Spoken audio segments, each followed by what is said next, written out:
કે નવરાત્રીની અંદર જે આપણી બહેનો દીકરીઓ ગરબાની અંદર રાસ અને દાંડિયા રાસની અંદર જ્યારે જાય છે ત્યારે ઘણા એવા વિધર્મીઓ જે ચાંદલા કરે, ટેટુ કરે, ડુપ્લિકેટ આધાર કાર્ડ બનાવે અને આપણી બહેનો દીકરીઓને જે ટાર્ગેટ કરે છે, તો આજે યુવાધન પાસે એક સાધુ તરીકે હું પ્રાર્થના કરું, પ્રભુ પહેલા બહેનો દીકરીઓ માટે માથા દઈ દેતા, હવે ખાલી ધ્યાન તો રાખજો, તમે ખાલી માથા દેવાની જરૂર નથી, દઈ પણ દેવાય તોય વાંધો નહીં.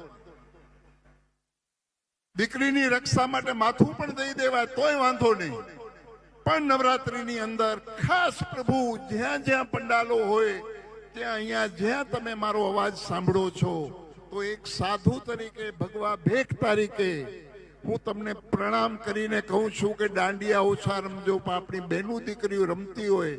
એ કેમ સલામત રહીએ એવું ધ્યાન રાખજો. કેમ કે વિધર્મીઓ આપણી બહેનો દીકરીઓને ટાર્ગેટ બનાવે છે અને વિધર્મીઓ આજે પ્રભુ 2 દિવસ પહેલા જ ભારતના પંતપ્રધાન માનનીય મોદી સાહેબ ના માતુશ્રી વિશે જો અપશબ્દો બોલી જતા હોય આ નાલાયકો, તો આપણે સમજવાનું છે